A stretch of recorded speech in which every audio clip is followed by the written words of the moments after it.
देश दुनिया च वसते पंजाबियों को जी आया। मैं हरजिंदर सिंह रंधावा, तुम देख रहे हो पंजाब टैलीविजन और मेरे नाल ने सरदार नरिंदरपाल सिंह। सरदार साहब, तीन अहम मसले विचार गोचरे ने जी। सब तो पहला सज्जन कुमार नूं जमानत सुप्रीम कोर्ट ने नहीं दी। दिल्ली सिख कतलेआम के दोषी जिहड़े मन्ने जांदे ने, कर्मां दा फल भुगतना पैंदा। बिल्कुल तरलो मच्छी हुंदे बंदे नूं जदों खैर ना पवे ते उहनूं कुकर्म याद कर लेने चाहिए। बिल्कुल। दूजे दूजे बन्ने कल नूं 5 तरीक वाले दिन श्रोमणी गुरुद्वारा प्रबंधक कमेटी की अंतरिंग कमेटी एग्जैक्टिव बॉडी की मीटिंग है। एग्जैक्टिव बॉडी की मीटिंग दे विच बड़े सेंसिटिव मसले विचारे जा रहे हैं। देखना होगा कि कल श्रोमणी कमेटी अपनी क्रेडिबिलिटी भरोसेयोगता नूं उपर लेके करदी है या नहीं। बिल्कुल। और तीजा जिहड़ा सब तो अहम मसला जिन्हों मैं कहना है कि जिन्हों सिखां दे पोप कहा जाता है जी, जथेदार अकाल तख्त जी, उन्हां वल्लों कनेडा दे विच रिपू दमन सिंह मलिक कोलों जिहड़ी पेन ड्राइव संबंधी जानकारी मंगी है जी, ये भी कोई घट संवेदनशील नहीं। बिल्कुल ये सेंसिटिव मामला है। बिल्कुल। और ये भी क्योंकि पेन ड्राइव जिहड़ी आ कैनेडा दे विच जिहड़े उत्थे गुरु ग्रंथ साहिब दे पावन स्वरूप छापे गए ने जी, उन्हां नाल जुड़ी हुई है जी। और यह कहा जा रहा है कि ये पेन ड्राइव भी जिहड़ी आ किते ना किते श्रोमणी कमेटी दे इसे पब्लिकेशन विभाग दे नाल जुड़ी हुई है और इधरों ही गई है। इधरों ही गई है। किहड़े अधिकारी ने, बिल्कुल किहड़े कर्मचारी ने उत्थे पहुंचाई है, ये सवाल उन्होंने जथेदार साहब ने बकायदा उन्होंने 15 दिन का समा दिता। पहला समा यह दिता सी कि तुसी जिहड़े पावन स्वरूप है प्लस जिहड़े उत्थे मशीनरी लगी है गुरु ग्रंथ साहब के पावन स्वरूप छापण लई, वो सारी मशीनरी जिहड़ी सरी डेल्टा वाले जिहड़े हरदीप सिंह निज्जर दे गुरुद्वारा है उत्थे दे दिओ। उन्हां दे दित्ती, उन्हां दी प्रधानगी वाला एक जिहड़ी प्रक्रिया सी सिरे चढ़ चुकी है। लेकिन असी सब तो पहला श्रोमणी गुरुद्वारा प्रबंधक कमेटी की कल होने वाली इकत्तरता नूं ध्यान च रखांगे। 5-6 वड्डे सवाल ने। सब तो पहली गल तो यह कि सिंह साहब ने इनू मसले नूं जदों एग्जैक्टिव बॉडी नूं सौंपिया सी जी, और पिछली इकत्तरता च जिहड़ा फैसला होया सी कि इन्हां लोकां ने जिहड़े क्रिमिनल धरावां च आउंदे जी उन्हां दे पुलिस केस दित्ते जाणगे। बिल्कुल। लेकिन एक निजी राय हुंदी आ, बतौर सिख तुसीं किवें सोचदे हो? असी भावें दे हक च नहीं। और इहदे उत्ते एक प्रोग्राम भी सरदार तरलोचन सिंह नाल कीता सीगा कि श्रोमणी कमेटी दे विच जे पुलिस दखल वधदा है कि चोर दरवाजियां राहीं सरकार, वो भावें कोई अज वाली होवे जां आउण वाली होवे, जे सालां तक वो चोर दरवाजियों श्रोमणी कमेटी नूं कंट्रोल करन लग गई ते सिख बॉडी दी अहमियत खत्म हो जाऊगी। सो असी पुलिस दे दखल नूं सपोर्ट नहीं करदे। और लेकिन असी इहदा मतलब ये नहीं कि ये नहीं चाहते कि जिहड़े दोषी ने उन्हां ते सजा ना मड़े, उन्हां नूं मिसाली सजावां ना दित्तियां जाण। श्रोमणी कमेटी ये यकीनी बनावे, उन्हां दी ड्यूटी आ कि जिहड़े कर्मचारी मुलाजम किसी भी तरीके नाल इहदे विच गुनाहगार ने उन्हां नूं कोई ऐसियां सजावां दा प्रावधान करे। लेकिन जिहड़ा मैं तुहाडे ध्यान गोचरे सवाल लिआउणा, तुसीं मैनूं उहदे ते जरा क्लीयर करो कि जदों ये बॉडी इकट्ठी बैठेगी जी, ਇਹਦੇ ਉਹ ਮੈਂਬਰ ਜਿਹੜੇ 2016 ਵਾਲੀ ਉਸ ਬਾਡੀ ਦੇ ਵੀ ਮੈਂਬਰ ਸੀ। ਕਾਰਜਕਾਰਣੀ ਹੈ ਜਿਸ ਕਾਰਜਕਾਰਣੀ ਨੂੰ 18 ਸਤੰਬਰ ਲਈ ਅਕਾਲ ਤਖਤ ਸਾਹਿਬ ਦੇ ਜਥੇਦਾਰ ਨੇ ਤਲਬ ਕੀਤਾ ਹੋਇਆ ਕਿ ਸਪਸ਼ਟੀਕਰਨ ਦਿਓ। ਜਥੇਦਾਰ ਅਵਤਾਰ ਸਿੰਘ ਮੱਕੜ ਮਰਹੂਮ ਜੀ, ਉਹਨਾਂ ਦੀ ਅਗਵਾਈ ਵਾਲੀ ਪ੍ਰਧਾਨਗੀ ਵਾਲੀ ਐਗਜ਼ੈਕਟਿਵ ਬਾਡੀ ਦੇ ਜਿਹੜੇ ਮੈਂਬਰ ਜੀ ਇਸ ਐਗਜ਼ੈਕਟਿਵ ਬਾਡੀ ਦੇ ਵੀ ਮੈਂਬਰ ਨੇ ਜੀ, ਉਹਨਾਂ ਦਾ ਕੱਲ ਵਾਲੀ ਮੀਟਿੰਗ 'ਚ ਹਾਜ਼ਰ ਹੋ ਕੇ ਫੈਸਲਿਆਂ 'ਚ ਸ਼ਾਮਲ ਹੋਣਾ ਇਹ ਕਿੰਨਾ ਜਾਇਜ਼ ਆ? ਦੇਖੋ, ਪਹਿਲੀ ਗੱਲ ਤੇ ਇਹ ਆ ਕਿ ਜਿਹੜੀ ਕੱਲ ਮੀਟਿੰਗ ਹੋਣੀ ਹੈ ਕਾਰਜਕਾਰਣੀ ਦੀ ਜੀ, ਸਭ ਤੋਂ ਪਹਿਲਾਂ ਉਸ ਨੇ ਉਹ ਫੈਸਲੇ ਤਸਦੀਕ ਕਰਨੇ ਨੇ ਜਿਹੜੇ 27 ਅਗਸਤ ਦੀ ਜਿਹੜੀ ਮੀਟਿੰਗ ਹੈ ਉਹਦੇ ਵਿੱਚ ਲਏ ਸੀ ਜੀ।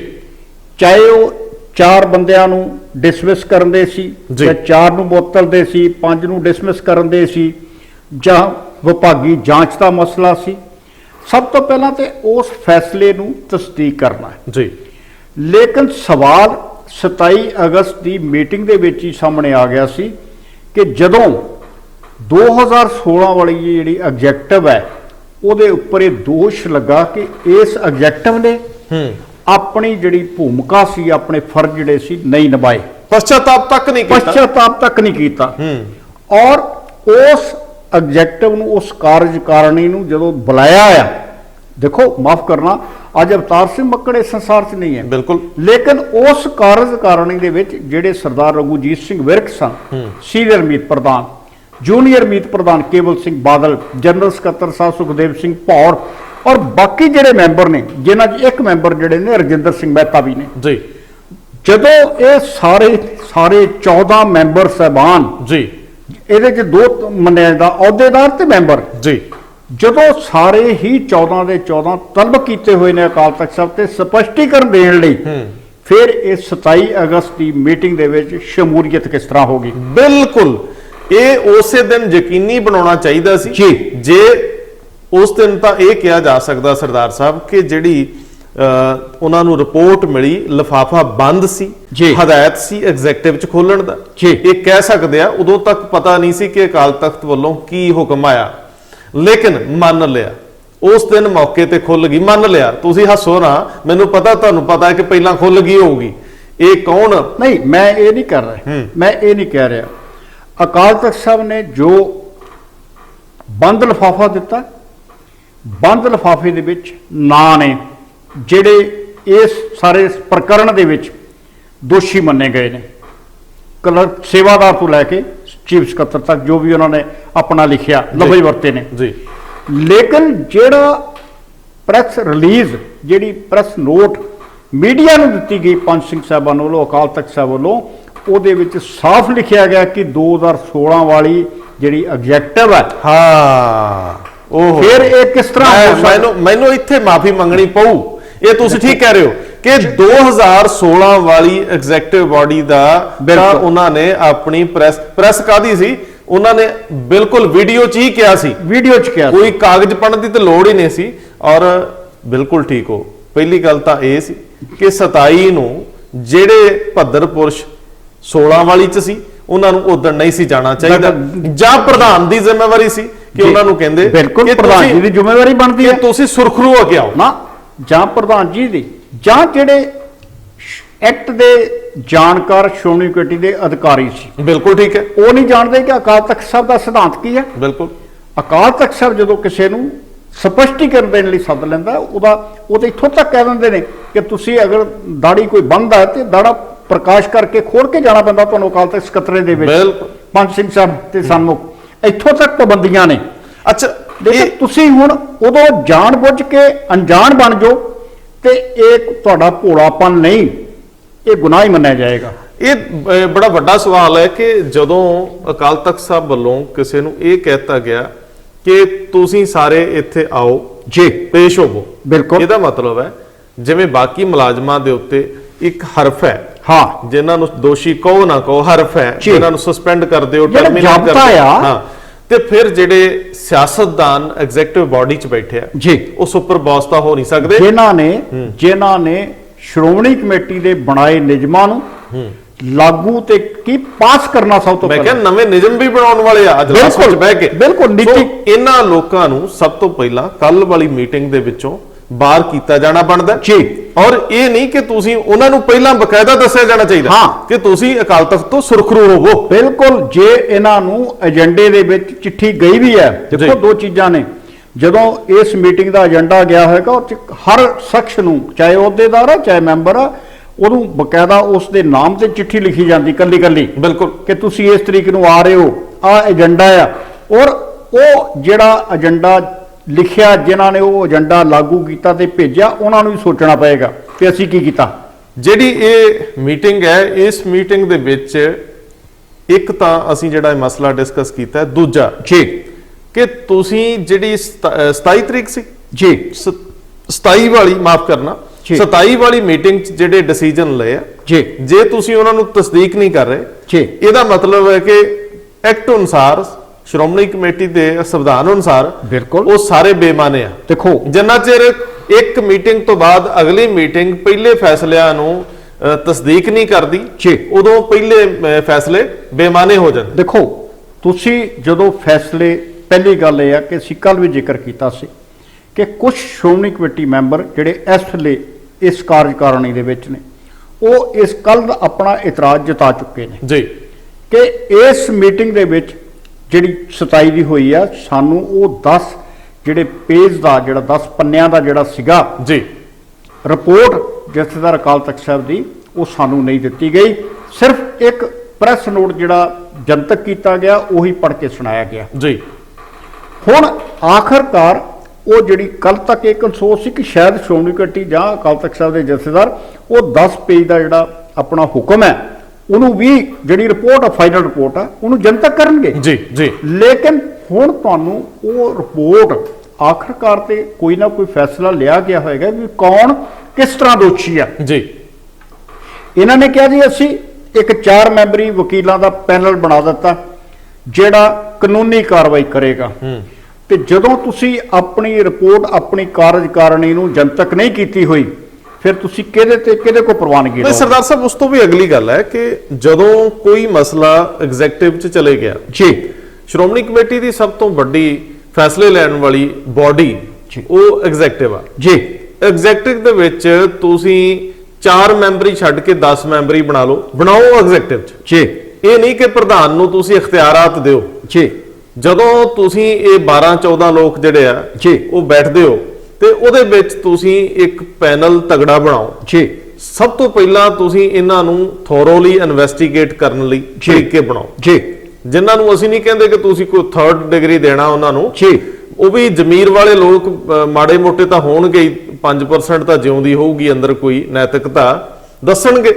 ਜਦੋਂ ਤੁਸੀਂ ਪੁਲਿਸ ਨੂੰ ਕੇਸ ਦਿੰਦੇ ਹੋ ਉਹੋ ਜਿਹੇ ਤਰਜ਼ ਤੇ ਤੁਸੀਂ ਇਹਨਾਂ ਬੰਦਿਆਂ ਨੂੰ ਆਪ ਇਨਵੈਸਟੀਗੇਟ ਕਰੋ, ਸੱਚ ਸਾਹਮਣੇ ਲਿਆਓ, ਸਰੂਪ ਪਤਾ ਲਾਓ ਕਿ ਕਿੱਥੇ ਚਲੇ ਗਏ, ਕਿਹਨੂੰ ਦਿੱਤੇ ਗਏ ਆ, ਕੀ ਉਹ ਭੇਟਾ ਲੈ ਕੇ ਦਿੱਤੇ ਗਏ, ਜ਼ਿਆਦਾ ਭੇਟਾ ਕਰਪਸ਼ਨ ਰੂਪ ਚ ਲੈ ਕੇ ਦਿੱਤੇ ਗਏ ਜਾਂ ਉਹ ਕਿਸੇ ਸਿਫਾਰਿਸ਼ ਦੇ ਆਧਾਰ ਤੇ ਦਿੱਤੇ ਗਏ। ਇਹ ਜ਼ਿੰਮੇਵਾਰੀ ਸ਼੍ਰੋਮਣੀ ਕਮੇਟੀ ਦੇ ਪ੍ਰਧਾਨ ਔਰ ਬਾਕੀ ਲੋਕਾਂ ਦੀ ਬਣਦੀ ਹੈ, ਚੀਫ ਸੈਕਟਰੀ ਸਮੇਤ, ਜਿਹੜੇ ਇਸ ਤਰ੍ਹਾਂ ਦੀ ਗੁਨਾਹ ਜਾਂ ਜਿਹੜੀਆਂ ਗਲਤੀਆਂ ਹੋਈਆਂ ਉਹਨਾਂ ਨੂੰ ਸਾਹਮਣੇ ਲੈ ਕੇ ਆਉਣ, ਲੋਕਾਂ ਦੇ ਵਿੱਚ ਜਾਵੇ ਗੱਲ ਕਿ ਗਲਤੀ ਹੋਈ ਹੈ, ਲੇਕਿਨ ਕਿਸ ਪੱਧਰ ਦੀ ਗਲਤੀ ਹੋਈ, ਤੇ ਫਿਰ ਜਿਨ੍ਹਾਂ ਲੋਕਾਂ ਨੇ ਕੀਤਾ ਹੈ ਉਹਨਾਂ ਨੂੰ ਸ੍ਰੀ ਅਕਾਲ ਤਖਤ ਸਾਹਿਬ ਸਜ਼ਾ ਲਾਵੇ। ਸੋ ਇਹ ਕੱਲ ਦੀ ਐਗਜ਼ੈਕਟਿਵ ਬਾਡੀ 'ਚ ਫੈਸਲੇ ਲੈਣੇ ਬੜੇ ਜ਼ਰੂਰੀ ਹੋਣਗੇ। ਬਹੁਤ ਸਾਰੀਆਂ ਜਥੇਬੰਦੀਆਂ ਸਰਦਾਰ ਸਾਹਿਬ ਦੱਸਣਗੇ ਜਿਨ੍ਹਾਂ ਦਾ ਵਿਰੋਧ ਅੱਜ ਵੀ ਆਇਆ, ਬਹੁਤ ਸਾਰੇ ਇੰਡੀਵਿਜੂਅਲਸ ਦਾ ਵਿਰੋਧ ਆਇਆ, ਬਹੁਤ ਸਾਰੀਆਂ ਰਾਏ ਆ ਰਹੀਆਂ ਨੇ ਇਹਦੇ ਬਾਰੇ ਕਿ ਕੀ ਹੋਣਾ ਚਾਹੀਦਾ। ਸੋ ਇਹ ਬੜੀ ਫੈਸਲੇ ਦੀ ਘੜੀ ਹੈ ਕਿ ਕੱਲ ਸ਼੍ਰੋਮਣੀ ਕਮੇਟੀ ਇਹ ਕੀ ਫੈਸਲਾ ਲੈਂਦੀ ਹੈ। ਜੇ ਪਹਿਲੇ ਫੈਸਲੇ ਤਸਦੀਕ ਨਹੀਂ ਹੁੰਦੇ, ਨਵੇਂ ਫੈਸਲੇ ਹੁੰਦੇ ਆ, ਇੱਕ ਵੱਖਰਾ ਵਿਸ਼ਾ। ਦੇਖੋ, ਇਹ ਐਗਜ਼ੈਕਟਿਵ ਦਾ ਅਧਿਕਾਰ ਹੈ, ਉਹ ਆਪਣਾ ਫੈਸਲਾ ਬਦਲ ਵੀ ਸਕਦੀ ਹੈ। ਬਿਲਕੁਲ। ਜਿੱਥੋਂ ਤੱਕ ਪੁਲਿਸ ਕੇਸ ਦਰਜ ਕਰਾਉਣ ਦਾ ਜਾਂ ਨਾ ਦਰਜ ਕਰਾਉਣ ਦਾ ਮਸਲਾ ਹੈ ਜੀ, ਸ਼੍ਰੋਮਣੀ ਕਮੇਟੀ ਦੇ ਆਪਣੇ ਇਤਿਹਾਸ 'ਚ ਅਜਿਹੇ ਅਣਗਿਣਤ ਕੇਸ ਨੇ, ਅਣਗਿਣਤ ਮਾਮਲੇ ਨੇ ਜਿੱਥੇ ਸ਼੍ਰੋਮਣੀ ਕਮੇਟੀ ਨੇ ਆਪਣੇ ਮੁਲਾਜ਼ਮਾਂ ਦੇ ਖਿਲਾਫ ਪੁਲਿਸ ਕੇਸ ਦਰਜ ਕਰਵਾਏ ਜੀ। ਸਵਾਲ ਇਹ ਆ ਕਿ ਜਦੋਂ ਸ਼੍ਰੋਮਣੀ ਕਮੇਟੀ 2015 ਦੇ ਵਿੱਚ ਆਪ ਇਹ ਐਲਾਨ ਕਰ ਰਹੀ ਹੈ ਕਿ ਅਗਰ ਕਿਸੇ ਵੀ ਗੁਰਦੁਆਰਾ ਸਾਹਿਬ ਵਿਖੇ ਜੀ ਭਵਿੱਖ ਵਿੱਚ ਕੋਈ ਵੀ ਗੁਰੂ ਗ੍ਰੰਥ ਸਾਹਿਬ ਦਾ ਸਰੂਪ ਕਿਸੇ ਵੀ ਕਾਰਨ, ਚਾਹੇ ਸ਼ਾਰਟ ਸਰਕਟ ਹੈ, ਚਾਹੇ ਕੁਛ ਹੈ, ਅਗਨ ਭੇਟ ਹੁੰਦਾ ਜਾਂ ਉਹਦੀ ਬੇਅਦਬੀ ਹੁੰਦੀ, ਨਰਾਦਰ ਹੁੰਦਾ, ਤੇ ਉਸ ਗੁਰਦੁਆਰਾ ਸਾਹਿਬ ਦੀ ਪ੍ਰਬੰਧਕੀ ਕਮੇਟੀ ਦੇ ਖਿਲਾਫ ਪੁਲਿਸ ਕੇਸ ਦਰਜ ਕਰਵਾਇਆ ਜਾਵੇ ਜੀ। ਜਦੋਂ ਸ਼੍ਰੋਮਣੀ ਕਮੇਟੀ ਇਹ ਖੁਦ ਫੈਸਲੇ ਲੈ ਰਹੀ ਹੈ ਤੇ ਫਿਰ ਸਵਾਲ ਪਹਿਲਾਂ ਇਹੋ ਹੀ ਆ ਕਿ ਜਦੋਂ 2016 ਦੇ ਵਿੱਚ ਘਟਨਾ ਵਾਪਰਦੀ ਆ ਤੇ 4 ਸਾਲ ਬੀਤ ਜਾਣ ਤੇ ਵੀ ਸ਼੍ਰੋਮਣੀ ਕਮੇਟੀ ਨੇ ਕੋਈ ਐਸਾ ਕੰਮ ਕਿਉਂ ਨਹੀਂ ਕੀਤਾ? ਸਭ ਤੋਂ ਪਹਿਲੀ ਗਲਤੀ ਤੇ ਪ੍ਰਬੰਧਕੀ ਪੱਖ ਦੀ ਆ। ਹਾਂ, ਸਭ ਤੋਂ ਉੱਪਰਲੀ ਕੁਰਸੀ ਤੇ ਬੈਠਾ ਚੀਫ ਸਕੱਤਰ ਜੀ ਜ਼ਿੰਮੇਵਾਰ ਹੈ ਕਿ ਕਿਧਰੇ ਵੀ ਘਟਨਾ ਵਾਪਰ ਰਹੀ ਹੈ, ਭਾਵੇਂ ਉਹ ਗੁਰੂ ਘਰ ਹਰਿਆਣੇ 'ਚ ਹੈ, ਭਾਵੇਂ ਉਹ ਇਹਨਾਂ ਦਾ ਆਪਣਾ ਕੋਈ ਸੈਕਸ਼ਨ ਆ, ਉਹਦੇ ਬੰਦਿਆਂ ਨੂੰ ਇਕੱਠਾ ਕਰਕੇ ਅੰਦਰ ਬੁਲਾ ਕੇ ਫੈਸਲਾ ਉੱਥੇ ਕਰੇ। ਗੱਲ ਤੇ ਫਿਰ ਉੱਥੇ ਆ ਗਈ ਕਿ ਜਦੋਂ ਫੈਸਲਾ ਕਰਨ ਵਾਲੇ, ਪ੍ਰਬੰਧ ਨੂੰ ਸੰਭਾਲਣ ਵਾਲੇ ਲੋਕ ਬੈਠੇ ਸਨ ਜੀ, ਫਿਰ ਇਹ ਜ਼ਿੰਮੇਵਾਰੀ ਐਗਜ਼ੈਕਟਿਵ ਦੇ ਉੱਤੇ ਕਿਉਂ ਸੁੱਟੀ ਗਈ? ਕਿਉਂ ਸ਼੍ਰੋਮਣੀ ਕਮੇਟੀ ਦੇ ਅਧਿਕਾਰੀਆਂ ਨੇ ਆਪਣੇ ਪ੍ਰਧਾਨ ਸਾਹਿਬ ਨੂੰ ਕਿਹਾ ਕਿ ਸਾਡੇ ਕੋਲੋਂ ਜਾਂਚ ਨਹੀਂ ਹੋ ਰਹੀ? ਐਗਜ਼ੈਕਟਿਵ ਕਮੇਟੀ ਦੇ ਜਿਹੜੇ ਜਨਰਲ ਸਕੱਤਰ ਨੇ ਹਰਜਿੰਦਰ ਸਿੰਘ ਧਾਮੀ, ਉਹਨਾਂ ਦੀ ਅਗਵਾਈ ਹੇਠ ਕਮੇਟੀ ਬਣਾ ਲਓ, ਉਹ ਜਾਂਚ ਕਰੇ। ਉਸ ਤੋਂ ਬਾਅਦ ਹੁਣ ਦੇਖੋ, ਜਿਨ੍ਹਾਂ ਲੋਕਾਂ ਨੂੰ ਮਾਫ ਕਰਨਾ, ਧਾਮੀ ਸਾਹਿਬ ਬਹੁਤ ਸਿਆਣੇ ਨੇ, ਸੁਲਝੇ ਹੋਏ ਨੇ, ਵਕੀਲ ਅੱਛੇ, ਲੇਕਿਨ ਜਦੋਂ ਉਹ ਤੁਹਾਡੀ ਇੱਕ ਜਿਹੜਾ ਕੰਮ ਕਰਨ ਦਾ ਤੌਰ ਤਰੀਕਾ ਆ, ਉਹ ਅੰਦਰ ਦੇ ਤੁਹਾਡੇ ਜਿਹੜੇ ਨਿਯਮ ਉਪ ਨਿਯਮ ਨਹੀਂ ਜਾਣਦੇ, ਉਹ ਤੁਹਾਡੀ ਜੇ ਤੁਸੀਂ ਜਾਂਚ ਨਹੀਂ ਕਰ ਸਕੇ ਉਹ ਕਿਸ ਤਰ੍ਹਾਂ ਜਾਂਚ ਕਰ ਸਕਦੇ ਸੀ। ਜੀ ਫਿਰ ਅਖੀਰ ਤੇ ਇਹ ਸਾਰਾ ਫੈਸਲਾ ਲੈ ਗਿਆ ਕਿ ਇਹ ਜਿਹੜੀ ਜਾਂਚ ਹੈ ਸ੍ਰੀ ਅਕਾਲ ਤਖਤ ਸਾਹਿਬ ਦੇ ਜਥੇਦਾਰ ਸਾਹਿਬ ਨੂੰ ਸੌਂਪਤੀ ਜਾਵੇ, ਉਹ ਕਰਵਾ ਲੈਣ।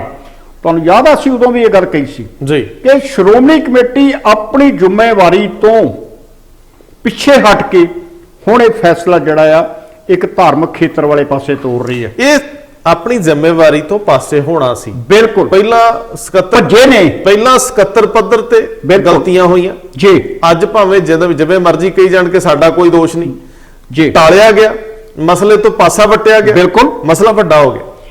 ਇਹਨੂੰ ਤੁਸੀਂ ਇਹ ਵੀ ਨਹੀਂ ਕਹਿ ਸਕਦੇ ਕਿ ਮੈਂ ਨੈਤਿਕ ਨਹੀਂ ਹੈ, ਇਹਨੂੰ ਤੁਸੀਂ ਕਹਿ ਲੋਗੇ ਵਿਲਫੁਲ, ਸੋਚੀ ਸਮਝੀ ਹੈ ਬਿਲਕੁਲ ਕਿ ਤੁਸੀਂ ਆਪਣੀ ਜ਼ਿੰਮੇਵਾਰੀ ਤੋਂ ਜਦੋਂ ਤੁਸੀਂ ਸਾਰੇ ਹੀ ਜਿਹੜੇ ਤੁਹਾਡੇ ਕੋਲ ਅਧਿਕਾਰ ਨੇ ਉਹ ਮਾਣ ਰਹੇ ਹੋ, ਜੀ ਸਾਰੇ ਹੀ ਜਿਹੜੇ ਸੇਵਾ ਫਲ ਨੇ ਉਸ ਰੁਤਬੇ ਦੇ ਮਾਣ ਰਹੇ ਹੋ, ਫਿਰ ਤੁਸੀਂ ਕਹਿ ਰਹੇ ਹੋ ਕਿ ਨਹੀਂ ਮੈਂ ਇਹ ਕੰਮ ਨਹੀਂ ਕਰ ਸਕਦਾ। ਜ਼ਿੰਮੇਵਾਰੀ ਫਿਕਸ ਹੁੰਦੀ ਹੈ, ਜ਼ਿੰਮੇਵਾਰੀ ਹੁੰਦੀ ਹੈ ਪੂਰੀ ਤਰ੍ਹਾਂ ਹੁੰਦੀ। ਔਰ ਜਦੋਂ ਤੁਸੀਂ ਗੱਲ ਕਰਦੇ ਹੋ ਪੁਲਿਸ ਦੀ, ਉਸ ਵੇਲੇ ਜੇ ਪੁਲਿਸ ਕੇਸ ਵੀ ਦਰਜ ਹੁੰਦਾ, ਸਭ ਤੋਂ ਪਹਿਲਾਂ ਚਾਹੇ ਤੁਸੀਂ ਚਾਰਜਸ਼ੀਟ ਦੇ ਰਹੇ ਹੋ ਸਿੱਧੀ ਅੰਦਰੂਨੀ, ਚਾਹੇ ਪੁਲਿਸ ਕੋਲ, ਪੁਲਿਸ ਸਭ ਤੋਂ ਪਹਿਲਾਂ ਪੁੱਛਦੀ ਹੈ ਕਿ ਆਹ ਜਿਹੜੇ ਤੁਹਾਡੇ ਮੁਲਾਜ਼ਮ ਜਿਹੜੇ ਦਿੱਤੇ ਨੇ ਸਾਨੂੰ ਆਪਣੇ ਸੇਵਾ ਨਿਯਮਾਂ ਅਨੁਸਾਰ ਦੱਸੋ, ਇਹਨਾਂ ਦੀ ਜ਼ਿੰਮੇਵਾਰੀ ਕੀ ਸੀ। ਕੁਦਰਤੀ ਹੈ, ਸਭ ਤੋਂ ਪਹਿਲਾਂ ਫਿਕਸ ਹੁੰਦਾ ਹੈ ਵੀ ਕੌਣ ਬੰਦਾ ਕਿਸ ਸੈਕਸ਼ਨ 'ਚ ਕਿਹੜੀਆਂ ਜ਼ਿੰਮੇਵਾਰੀਆਂ ਨਿਭਾ ਸਕਦਾ, ਬਿਲਕੁਲ ਉਹਦੇ ਘੇਰੇ 'ਚ ਕੀ ਆਉਂਦਾ, ਦਾਇਰੇ 'ਚ ਕੀ ਆਉਂਦਾ, ਉਹਦੇ ਕੋਲ ਪਾਵਰਸ ਕੀ ਨੇ, ਜੀ ਉਹ ਕਿੱਥੋਂ ਤੱਕ ਫੈਸਲੇ ਲੈ ਸਕਦਾ। ਸਰਦਾਰ ਸਾਹਿਬ, ਫਿਰ ਵੀ ਮੈਂ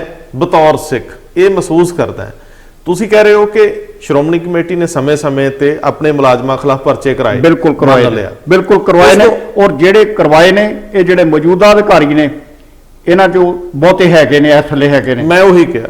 ਉਸ ਤੋਂ ਬਾਅਦ ਤੁਸੀਂ ਕਹਿੰਦੇ ਹੋ ਕਿ ਇਹਨਾਂ ਨੇ ਮਤਾ ਕਰਤਾ, ਜੀ ਇਹਨਾਂ ਨੇ ਰੈਜੂਲੇਸ਼ਨ ਲੈਂਦਾ ਕਿ ਕਿਸੇ ਵੀ ਪੱਧਰ ਤੇ ਅੱਗ ਲੱਗੇ, ਜੀ ਸ਼ਾਰਟ ਸਰਕਟ ਸਭ ਕੁਝ ਕੀਤਾ ਇਹਨਾਂ ਉਹਦੇ ਵਿੱਚ ਐਲਾਨ ਨੇ, ਲੋਕਲ ਕਮੇਟੀਆਂ ਜ਼ਿੰਮੇਵਾਰ। ਬਿਲਕੁਲ। ਹੁਣ ਲੋਕਲ ਕਮੇਟੀਆਂ ਕਈ ਵਾਰੀ ਤੁਸੀਂ ਜਾਣਦੇ ਹੋ ਕਿ ਜਿਹੜੇ ਪਿੰਡ ਛੋਟੇ ਗੁਰੂ ਘਰ ਆ, ਲੋਕ ਸਵੇਰੇ ਸ਼ਾਮੀ ਸੇਵਾ ਕਰਕੇ ਜਾਂਦੇ ਆ, ਉਹਨਾਂ ਦਾ ਕੋਈ ਦੋਸ਼ ਨਹੀਂ ਹੁੰਦਾ। ਜਦੋਂ ਇਹਨਾਂ ਨੇ ਬੋਝ ਪਾਇਆ ਗਿਆ, ਉਦੋਂ ਵੀ ਇੱਕ ਗਲਤ ਫੈਸਲਾ ਹੋਇਆ। ਉਦੋਂ ਕਿਹਾ ਗਿਆ ਸੀ ਕਿ ਇੱਕ ਸੇਵਾਦਾਰ ਵੀ ਰੱਖੋ ਸੁਰੱਖਿਆ ਲਈ, ਸੀਸੀਟੀਵੀ ਕੈਮਰੇ ਲਾਓ। ਫਿਰ ਇੱਥੋਂ ਤੱਕ ਗਿਆ ਕਿ ਸ਼੍ਰੋਮਣੀ ਕਮੇਟੀ ਐਸੇ ਗੁਰਦੁਆਰੇ ਜਿਹੜੇ ਅਫੋਰਡ ਨਹੀਂ ਕਰ ਸਕਦੇ, ਜਿਨ੍ਹਾਂ ਦੀ ਆਪਣੀ ਸਮਰੱਥਾ ਨਹੀਂ ਹੈ, ਉਹਨਾਂ ਨੂੰ ਸੀਸੀਟੀਵੀ ਕੈਮਰੇ ਲਵਾ ਕੇ ਦੇਗੀ। ਜੀ ਲੇਕਿਨ ਸਵਾਲ ਉਦੋਂ ਸਾਹਮਣੇ ਆਇਆ ਨੇ, ਇਹ ਉਦੋਂ ਵਾਪਰਿਆ ਹਾਂ ਜਦੋਂ ਸਿਆਸੀ ਪਾਰਟੀ ਦੇ ਪੈਰਾਂ ਥੱਲੇੋਂ ਜ਼ਮੀਨ ਨਿਕਲ ਰਹੀ ਸੀ। ਬਸ ਉਦੋਂ ਇਹ ਸੋਚਿਆ ਗਿਆ ਕਿ ਕੋਈ ਐਸੇ ਬੰਨ ਨੂੰ ਬੰਨ ਲਓ ਜਿਹਦੇ ਨਾਲ ਲੋਕ ਸ਼ਾਂਤ ਹੋ ਜਾਣ। ਬਿਲਕੁਲ। ਹੁਣ ਉਹ ਠੀਕ ਹੈ, ਕੈਮਰੇ ਲੱਗਣੇ ਚਾਹੀਦੇ, ਉਹ ਸਭ ਠੀਕ ਹੈ, ਆਪਣੇ ਕੈਮਰੇ ਗਾਇਬ ਆਏ। ਮੈਂ ਉਹੀ ਕਿਹਾ ਵੀ ਇਕਵਿਪਮੈਂਟ ਤਾਂ ਲੱਗਣੇ ਚਾਹੀਦੇ ਆ। ਹਾਂ ਆਪਣੇ ਰਾਮਸਰ ਵਾਲੇ ਜਿਹੜੇ ਕੈਮਰੇ ਸੀ ਉਹਨਾਂ ਦਾ ਕੁਥੋਂ ਪਤਾ ਨਹੀਂ ਲੱਗਿਆ। ਲੇਕਿਨ ਸਰਦਾਰ ਜੀ, ਫਿਰ ਵੀ ਦੇਖੋ ਇੱਕ ਚੀਜ਼ ਬਹੁਤ ਅਹਿਮ ਆ, ਜੇਕਰ ਪੁਲਿਸ ਸਿਸਟਮ ਬਹੁਤ ਟਰਾਂਸਪੇਰੈਂਟ ਕੰਮ ਕਰਦਾ ਹੋਵੇ ਤੇ ਤੁਹਾਨੂੰ, ਔਰ ਪੁਲਿਸ ਸਰਕਾਰੀ ਹੱਥਾਂ 'ਚ ਨਾ ਜਾਂਦੀ ਹੋਵੇ, ਜਿਹਦੀ ਸਰਕਾਰ ਹੋਵੇ ਉਹਦੇ ਅਨੁਸਾਰ ਨਾ ਹੋਵੇ, ਸਿਆਸੀਕਰਨ ਤੇ ਬਾਦਲ ਕਿਆ ਤੋਂ ਪਹਿਲਾਂ ਦਾ ਸ਼ੁਰੂ ਹੋ ਜਾਂਦਾ। ਬਾਦਲ ਕਿਆ ਨੇ ਰੱਜ ਕੇ ਸਮਿਤ ਸੈਣੀ ਦੀ ਉਦਾਹਰਨ ਹੈਗੀ ਹੈ, ਠੀਕ ਹੈ ਨਾ ਜੀ। ਸੋ ਮੇਰਾ ਕਹਿਣ ਦਾ ਮਤਲਬ ਹੈ ਕਿ ਜਦੋਂ ਕਿਸੇ ਧਾਰਮਿਕ ਸੰਸਥਾਨ ਦੇ ਵਿੱਚ ਇੱਕ ਸੈਕੰਡਰੀ ਰੋਕਣ ਲੱਗਾ ਤੁਹਾਨੂੰ ਜੀ, ਲਫ਼ਜ਼ ਧਾਰਮਿਕ ਵਰਤ ਰਹੇ ਹੋ, ਲੇਕਿਨ ਸ਼੍ਰੋਮਣੀ ਕਮੇਟੀ ਇੱਕ ਸੰਵਿਧਾਨਕ ਸੰਸਥਾ ਹੈ। ਸ਼੍ਰੋਮਣੀ ਕਮੇਟੀ ਦੇ ਜਿੰਨੇ ਨਿਯਮ ਉਪ ਨਿਯਮ ਜਦੋਂ ਉਹ ਤਿਆਰ ਹੁੰਦੇ ਨੇ, ਉਹਨਾਂ ਨੂੰ ਸਭ ਤੋਂ ਪਹਿਲਾਂ ਪੰਜਾਬ ਦੀ ਵਿਧਾਨ ਸਭਾ 'ਚ ਭੇਜਿਆ ਜਾਂਦਾ। ਉਹ ਸਰਦਾਰ ਸਾਹਿਬ ਦੇਖੋ, ਬੇਨਤੀ ਪ੍ਰਵਾਨ, ਸੰਵਿਧਾਨਕ ਦੇ ਅਰਥ ਸਮਝ ਲਓ ਨਾ, ਕਿ ਜਦੋਂ ਤੁਸੀਂ ਜੰਮਦੇ ਹੋ ਉਦੋਂ ਤੁਸੀਂ ਕਿਸੇ ਦੇਸ਼ ਦੇ ਵੀ ਨਾਗਰਿਕ ਹੁੰਦੇ ਹੋ ਤੇ ਕਿਸੇ ਧਰਮ ਦਾ ਹਿੱਸਾ ਵੀ ਹੁੰਦੇ ਹੋ, ਹੈ ਕਿ ਨਹੀਂ? ਔਰ ਜਦੋਂ ਗੁਰਦੁਆਰਿਆਂ ਦੇ ਪ੍ਰਬੰਧ ਨੂੰ ਰੈਗੂਲੇਟ ਕਰਨ ਲਈ ਭਾਰਤ ਦੀ ਅਸੈਂਬਲੀ ਦੇ ਜਿਹੜੀ ਪਾਰਲੀਮੈਂਟ ਦੇ ਵਿੱਚ ਇਹ ਸੰਵਿਧਾਨ ਆਉਂਦਾ, ਬਿਲਕੁਲ ਉਦੋਂ ਇਹੀ ਸੋਚ ਕੇ ਆਂਦਾ ਸੀ ਨਾ ਕਿ ਇਹ ਧਾਰਮਿਕ ਖੇਤਰ ਦਾ ਆਧਾਰ ਹੈ, ਲੇਕਿਨ ਉਹਨੂੰ ਸੰਵਿਧਾਨਕ ਕਵਚ ਦਿੱਤਾ ਗਿਆ, ਹੈ ਕਿ ਨਹੀਂ ਹੈ? ਬਿਲਕੁਲ। ਸੋ ਮੈਨੂੰ ਇੰਜ ਲੱਗਦਾ ਹੈ ਕਿ ਜਿਹੜੀ ਸੰਵਿਧਾਨਕ ਇਹਦਾ ਵਿਧਾਨ ਹੈ, ਇਹ ਵਿਧਾਨ ਆਪਣੀ ਜਗ੍ਹਾ ਠੀਕ ਹੈ। ਅੱਜ ਵੀ ਸ਼੍ਰੋਮਣੀ ਕਮੇਟੀ ਦੇ ਜਿੰਨੇ ਬਜਟ ਨੇ ਉਹਨਾਂ ਨੂੰ, ਜੋ ਕਿ ਇਹਨਾਂ ਦਾ ਆਡਿਟ ਜਿਹੜਾ ਸਰਕਾਰੀ ਆਡਿਟ ਹੁੰਦਾ ਜੀ, ਮਿਨਿਸਟਰੀ ਆਫ ਜਿਹੜਾ ਫਾਈਨੈਂਸ ਹੈ, ਬਕਾਇਦਾ ਮਿਨਿਸਟਰੀ ਆਫ ਹੋਮ ਅਫੇਅਰਸ ਹੈ, ਉਹ ਇਹਨਾਂ ਤੇ ਨਿਗਾਹ ਰੱਖਦੇ ਨੇ ਕਿ ਕੀ ਪਾਸ ਹੋ ਰਿਹਾ, ਕੀ ਖਰਚੇ ਕੀਤੇ ਜਾ ਰਹੇ ਨੇ, ਇਹ 'ਚ ਕੋਈ ਦੋਰਾਵਾ ਨਹੀਂ। ਔਰ ਬਕਾਇਦਾ ਇਹ ਸ਼੍ਰੋਮਣੀ ਕਮੇਟੀ ਵੱਲੋਂ ਹੀ ਸਾਰੀਆਂ ਸਟੇਟਮੈਂਟਸ ਬਣਾ ਕੇ ਸਰਕਾਰ ਨੂੰ ਭੇਜੀਆਂ ਜਾਂਦੀਆਂ ਲੇਕਿਨ ਉਹ ਆਡਿਟ ਰਿਪੋਰਟਾਂ ਅੱਜ ਤੱਕ ਨਸ਼ਰ ਕਿਉਂ ਨਹੀਂ ਆਉਂਦੀਆਂ? ਗੱਲ ਉਹ ਰਿਪੋਰਟਾਂ ਕਦੀ ਨਸ਼ਰ ਨਹੀਂ ਹੁੰਦੀਆਂ। ਉਹਦਾ ਕਾਰਨ ਹੈ ਕਿ ਨਸ਼ਰ ਕਿਹਨੇ ਕਰਨਾ ਸੀ। ਕੱਲ ਤੱਕ ਸਭ ਤੋਂ ਵੱਡਾ ਇਸ ਜਾਂਚ ਦੇ ਵਿੱਚ ਜੋ ਦੋਸ਼ ਸਾਹਮਣੇ ਆਇਆ ਕਿ 4 ਸਾਲ ਆਡਿਟ ਨਹੀਂ ਹੋਇਆ ਉਸ ਵਿਭਾਗ ਦਾ ਜੀ। ਜਿਨ੍ਹਾਂ ਨੇ ਆਡਿਟ ਕਰਨ ਦਾ 10 ਕਰੋੜ ਰੁਪਈਆ ਲੈ ਲਿਆ, ਉਹਨਾਂ ਦੇ ਸਾਹਮਣੇ ਕੋਈ ਬੋਲਣ ਨੂੰ ਤਿਆਰ ਨਹੀਂ ਸੀ। ਉਹ ਕਿਉਂ ਨਹੀਂ ਸੀ ਬੋਲਦੇ? ਇਹ ਚਾਹੇ ਸਕੱਤਰ ਨੇ, ਚਾਹੇ ਚੀਫ ਸਕੱਤਰ ਨੇ, ਚਾਹੇ ਪ੍ਰਧਾਨ ਸਾਹਿਬ ਨੇ, ਚਾਹੇ ਐਗਜ਼ੈਕਟਿਵ ਆ, ਕਿਉਂ ਚੁੱਪ ਖਮੋਸ਼ ਰਹੀ? ਕਿਉਂਕਿ ਉਹ ਤਾਕਤਵਰ ਹੀ ਇੰਨੇ ਸੀ, ਤਾਕਤਵਰ ਸੀ। ਹਾਂ। ਫਿਰ ਹੁਣ ਲੋਕ ਜਿਹੜੇ ਸਿੱਖ ਨੇ ਉਹ ਸਵਾਲ ਇਹੀ ਕਰ ਰਹੇ ਨੇ ਕਿ ਤੁਸੀਂ ਇਹ ਨਾ ਕਰੋ, ਇਹ ਨਾ ਦੱਸੋ ਵੀ ਕੌਣ ਦੋਸ਼ੀ ਆ, ਸਾਨੂੰ ਇਹ ਦੱਸੋ ਕਿ ਪਾਵਨ ਸਰੂਪ ਕਿੱਥੇ ਨੇ। ਬਸ ਸਰਦਾਰ ਜੀ, ਇਹ ਬਿਹਤਰੀਨ ਤਰੀਕਾ ਇਹੀ ਹੈ ਕਿ ਜਿਹੜੀ ਪ੍ਰਕਿਰਿਆ ਸਭ ਤੋਂ ਪਹਿਲਾਂ ਸ਼ੁਰੂ ਹੋਣੀ ਚਾਹੀਦੀ ਸੀ, ਹਾਂ, ਉਹ ਅੱਜ ਇੰਨਾ ਲੰਬਾ ਫਾਸਲਾ ਤੈਅ ਕਰਕੇ ਫਿਰ ਉੱਥੇ ਹੀ ਖੜੇ। ਬਿਲਕੁਲ ਇਹੀ ਜਿਹੜਾ ਨੁਕਤਾ ਤੁਸੀਂ ਗੱਲ ਕਹਿ ਰਹੇ ਹੋ, ਇਹ ਹੁਣ 2-3 ਦਿਨ ਤੋਂ ਖੁਦ ਸ਼੍ਰੋਮਣੀ ਕਮੇਟੀ ਦੇ ਜਿਹਨੂੰ ਕਹਿੰਦੇ ਸੀ ਨਾ ਮਾਸਟਰ ਮਾਈਂਡ, ਜਿਹੜੇ ਦਿਮਾਗ ਸੀ ਸ਼੍ਰੋਮਣੀ ਕਮੇਟੀ ਦੇ, ਉਹ ਸੋਚਦੇ ਨੇ ਵੀ ਹੁਣ ਰਾਹ ਕਿਹੜਾ ਅਖਤਿਆਰ ਕਰਨਾ। ਜੀ ਦੋਸਤੋ, ਸਾਡੇ ਕੋਲ ਸੱਜਣ ਕੁਮਾਰ ਨਾਲ ਸੰਬੰਧਿਤ ਜਿਹੜੀ ਅਗਲੀ ਖਬਰ ਸੀਗੀ, ਉਹ ਸੱਚਮੁੱਚ ਦਿਲ ਨੂੰ ਇੱਕ ਸਕੂਨ ਦੇਣ ਵਾਲੀ ਹੈ ਕਿ ਉਮਰ ਕੈਦ ਭੁਗਤ ਰਹੇ ਇਸ ਸ਼ਖਸ ਨੂੰ ਸੁਪਰੀਮ ਕੋਰਟ ਨੇ ਸ਼ੀਸ਼ਾ ਵਿਖਾਇਆ ਕਿ ਭਾਈ ਬਾਹਰ ਤੇਰੇ ਵਰਗੇ ਲੋਕਾਂ ਲਈ ਅਜੇ ਕੋਈ ਜਗ੍ਹਾ ਨਹੀਂ। ਬਿਲਕੁਲ ਇਸੇ ਤਰੀਕੇ ਨਾਲ ਸਾਡੇ ਕੋਲ ਤੀਜਾ ਮਸਲਾ ਜਿਹੜਾ ਕੈਨੇਡਾ ਵਾਲਾ ਸਿੰਘ ਸਾਹਿਬ ਦਾ ਹੈ, ਉਹ ਵੀ ਮੈਨੂੰ ਇੰਜ ਲੱਗਦਾ ਹੈ ਕਿ ਦੁੱਧ ਦਾ ਦੁੱਧ, ਪਾਣੀ ਦਾ ਪਾਣੀ ਹੋਣਾ ਚਾਹੀਦਾ ਕਿ ਆਖਰ ਜਿਹੜੀ ਪੈਨ ਡਰਾਈਵ ਉਹ ਬਿਲਕੁਲ ਤੁਸੀਂ ਹੁਣ ਇਹ ਜਦੋਂ ਤੁਸੀਂ ਇਹ ਕਿਹਾ ਸੀ ਨਾ ਸਾਰਾ ਕਿ ਇੱਧਰ ਪੁਲਿਸ ਵਾਲੇ ਪਾਸੇ ਨਹੀਂ ਰਾਹ ਅਖਤਿਆਰ ਕਰਨਾ ਚਾਹੀਦਾ ਜੀ, ਤੇ ਫਿਰ ਉਸ ਵੇਲੇ ਆਉਂਦਾ ਕਿ ਜੇ ਉਹ ਵੀ ਸਾਰਾ ਜਿਹੜਾ ਉਹਦੇ ਛਿੱਟੇ ਜਿਹੜੇ ਨੇ ਜਿਸ ਪਾਸੇ ਨੂੰ ਆ ਜਾਂਦੇ ਨੇ, ਤੇ ਇਹ ਸ਼੍ਰੋਮਣੀ ਕਮੇਟੀ ਇੱਕ ਵਾਰ ਫਿਰ ਸਵਾਲਾਂ ਦੇ ਘੇਰੇ ਚ ਹੋਵੇਗੀ। ਕੁਦਰਤੀ ਹੈ ਜੀ, ਜੇਕਰ ਕਿਸੇ ਦੀ ਕਸਟਡੀ 'ਚ ਜੇ ਕੋਈ ਕਸਟੋਡੀਅਨ ਹੈ, ਹਾਂ, ਕਿਸੇ ਦੇ ਰੱਖ ਰਖਾਅ ਦਾ ਜ਼ਿੰਮੇਵਾਰ ਹੈ, ਤੇ ਜੇ ਉਹ ਅਮਾਨਤ 'ਚ ਖਿਆਨਤ ਕਰਦਾ ਹੈ ਤੇ ਉਹਦੇ ਲਈ ਕੀ ਸਜ਼ਾ ਹੋਵੇ, ਇਹ ਵੀ ਪ੍ਰਾਵਧਾਨ ਹੋਣੇ ਚਾਹੀਦੇ ਆ। ਇਹ ਕੁਝ ਜ਼ਮੀਰਾਂ, ਕੁਝ ਐਥਿਕਸ, ਕੁਝ ਚੀਜ਼ਾਂ, ਇਹਨਾਂ ਦੇ ਉੱਤੇ ਵੀ ਤੁਹਾਨੂੰ ਕੁਝ ਰਹਿਤ ਮਰਿਆਦਾ ਬਣਾ ਲੈਣੀ ਚਾਹੀਦੀ ਹੈ। ਹਾਲਾਂਕਿ ਜਿਹੜੀ ਸ਼੍ਰੋਮਣੀ ਕਮੇਟੀ ਦੀ ਬਣੀ ਹੋਈ ਰਹਿਤ ਮਰਿਆਦਾ ਹੈ, ਉਹਨੂੰ ਤੇ ਅਜੇ ਕੋਈ ਮੰਨਣ ਨੂੰ ਤਿਆਰ ਨਹੀਂ। ਤੁਸੀਂ ਇਹ ਕਹਿ ਰਹੇ ਹੋ ਸਾਲ 2010 ਦੇ ਵਿੱਚ ਸ਼੍ਰੋਮਣੀ ਕਮੇਟੀ ਦੀ ਸਿਫਾਰਿਸ਼ ਦੇ ਉੱਤੇ ਇੱਕ ਕਾਨੂੰਨ ਪਾਸ ਹੋਇਆ ਸੀ ਕਿ ਕੋਈ ਵੀ ਨਿੱਜੀ ਪ੍ਰਕਾਸ਼ਕ ਜਿਹੜਾ ਆ ਉਹ ਆਪਣੇ ਤੌਰ ਤੇ ਸ੍ਰੀ ਗੁਰੂ ਗ੍ਰੰਥ ਸਾਹਿਬ ਦੇ ਪਾਵਨ ਸਰੂਪ ਨਹੀਂ ਛਾਪ ਸਕੇਗਾ। ਬਿਲਕੁਲ ਹੋਇਆ ਸੀ। ਗੁਟਕੇ ਨਹੀਂ ਛਾਪ ਸਕੇਗਾ, ਗੁਰਬਾਣੀ ਦੇ ਸੰਥਾ ਸੈਂਚੀਆਂ ਨਹੀਂ ਛਾਪ ਸਕੇਗਾ ਜੀ। ਲੇਕਿਨ ਹੁਣ ਜਦੋਂ ਇਹ ਸਾਰਾ ਮੁੱਦਾ ਸਾਹਮਣੇ ਆਇਆ, ਇਹ ਵੀ ਕਿਸੇ ਦਿਨ ਆਪਣੇ ਦਰਸ਼ਕਾਂ ਦੇ ਨਾਲ ਸਾਂਝੇ ਕਰਾਂਗੇ। ਲੋਕ ਸਾਨੂੰ ਮੇੜੇ ਮਾਰਦੇ ਨੇ ਕਿ ਤੁਹਾਨੂੰ 2010 ਵਾਲਾ ਜਿਹੜਾ ਭੁੱਲ ਗਿਆ ਨੋਟੀਫਿਕੇਸ਼ਨ ਸੀ ਉਹ ਭੁੱਲ ਗਿਆ। ਹਾਂ, ਏਡੀ ਜਲਦੀ ਭੁੱਲ ਜਾਂਦੇ ਜੇ। ਬਿਲਕੁਲ। ਔਰ ਮੈਂ ਹਾਰ ਕੇ ਉਸ ਸ਼ਖਸ ਨੂੰ ਬੇਨਤੀ ਕੀਤੀ ਕਿ ਭਾਈ ਨੋਟੀਫਿਕੇਸ਼ਨ ਦੀ ਕਾਪੀ ਨਹੀਂ ਆ, ਤੂੰ ਪੂਰੀ ਭੇਜ ਦੇ, ਫਿਰ ਅਸੀਂ ਵੇਖ ਲੈਣੇ। ਬਹੁਤ ਨੀਝ ਨਾਲ ਦੇਖਣਾ ਹੋਊਗਾ ਕਿ ਕੱਲ ਸ਼੍ਰੋਮਣੀ ਕਮੇਟੀ ਦੀ ਉਸ ਮੀਟਿੰਗ ਚੋਂ ਕੀ ਨਿਕਲ ਕੇ ਆਉਂਦਾ। ਸਿੰਘ ਸਾਹਿਬ ਨੂੰ ਅਗਲੇ 12-13 ਦਿਨ ਚ 14 ਦਿਨ ਦੇ ਵਿੱਚ ਰਿਪੂਦਮਨ ਸਿੰਘ ਮਲਕ ਵੱਲੋਂ ਕੀ ਜਵਾਬ ਮਿਲਦਾ। ਬਿਲਕੁਲ। ਔਰ ਸ਼੍ਰੋਮਣੀ ਕਮੇਟੀ ਦੇ ਗਲਿਆਰਿਆਂ ਚ ਨਵਾਂ ਤੰਤਰ ਕਿਹੋ ਜਿਹਾ ਹੁੰਦਾ, ਕਿਉਂਕਿ ਦੋਵੇਂ ਸਕੱਤਰ ਬਾਹਰ ਨੇ। ਜੇ ਦੇਖੋ, ਜੇ ਫਿਰ ਉਹੀ ਲੋਕ ਆਉਂਦੇ ਨੇ ਜਿਨ੍ਹਾਂ ਨੇ ਗੁੰਮਰਾਹ ਕਰਕੇ ਇੱਥੋਂ ਤੱਕ ਲਿਆਂਦਾ, ਤੇ ਫਿਰ ਵਿਚਾਰ ਨਾ ਬਣਦਾ। ਨਹੀਂ, ਤਾਂ ਹੈ ਹੀ ਹੈ ਕਿ ਫੈਸਲੇ ਜਿਹੜੇ ਆ ਉਹ ਮੈਰਿਟ ਤੇ ਹੋਣ। ਜੇਕਰ ਪਹਿਲੇ ਗੁਨਾਹ ਮੁੜ ਕੇ ਵਾਪਰਨੇ ਆ, ਬਿਲਕੁਲ, ਤੇ ਫਿਰ ਇਹੋ ਜਿਹੇ ਪਛਤਾਤਾਪ ਦਾ ਵੀ ਕੀ ਫਾਇਦਾ। ਬਿਲਕੁਲ। ਬਹੁਤ ਮਿਹਰਬਾਨੀ, ਬਹੁਤ ਧੰਨਵਾਦ।